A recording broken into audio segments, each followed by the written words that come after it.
रावण का दोष क्या था? सीता का अपहरण। हम सभी आज रावण के पुतले को जलाने के लिए बहुत ही उत्साहित रहते हैं। हर साल उसके पुत्रों को जलाया जाता है। पर रावण का असली दोष क्या था? उसने सीता का अपहरण किया था। यदि इसी एक कारण से अगर रावण खलनायक हो सकता है तो फिर कृष्ण क्यों नहीं, जिसने रुक्मणी का, और अर्जुन क्यों नहीं, जिसने सुभद्रा का भी, और भीम क्यों नहीं, जिसने काशी राज की तीन पुत्रियों का अपहरण किया। इन्होंने तो गलत कार्य के लिए उनका अपहरण किया था, जबकि रावण ने सिर्फ अपनी बहन के अपमान का बदला लेने के स्वरूप में सीता का अपहरण किया था। तो वो गलत कैसे हो गया? क्या वह क्रोधी था इसीलिए बुरा हो गया? किसी की बहन की अगर नाक काट दी जाए तो उसके भाई का स्वभाव कैसा होगा? जाहिर सी बात है वह क्रोध में अवश्य आएगा। तो रावण का यह स्वभाव क्या सही नहीं था? उसने जो किया वो गलत कैसे हुआ? जबकि उसने सीता को अपने घर में रखा, लेकिन उसे कभी हाथ नहीं लगाया, ना ही उसे कभी जबरदस्ती करने की कोशिश करी। तो वो गलत कैसे हुआ? यदि क्रोध किसी की निंदा का कारण है तो फिर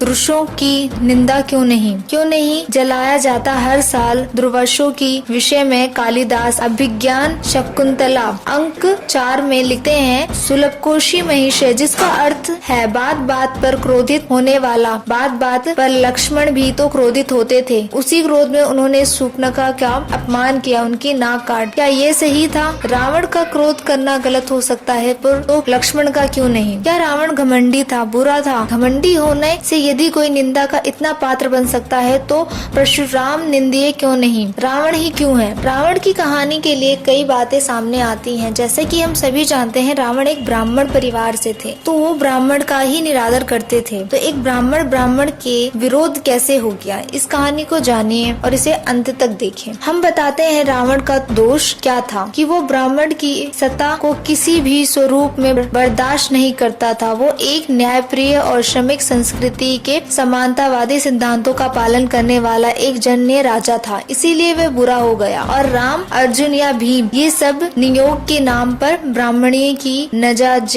औलादे थीं, जो ब्राह्मणीय के लिए ही राज करते थे। बहुजन समाज के पुरुष मित्र इतिहासकार रावण को वृद्ध और वो राम का प्रतीक बताते हैं। वो ये नहीं जानते कि ऐसा कहकर वह अपनी ही विचारधारा और सही इतिहास को शक्तिहीन कर रहे हैं। पुष्यमित्र और बृहद्रुद्र प्रकाशन एक ऐतिहासिक और तथ्यपूर्ण घटना है, जिसको सभी इतिहासकार मानते हैं और जिनके द्वारा हमें ब्राह्मणों के भयंकर पांचयंत्र द्वारा एक श्रमिक संस्कृति के राजा के अंत का पता चलता है। इस भयंकर दुर्घटना को भुलाया नहीं जा सकता और इससे हमें बहुत कुछ सीखने को भी मिलता है। रावण राम वाले प्रकरण को भी इसी में घुसने देने से ब्राह्मण द्वारा एक और समाज को अपने षड्यंत्रों द्वारा नष्ट कर देना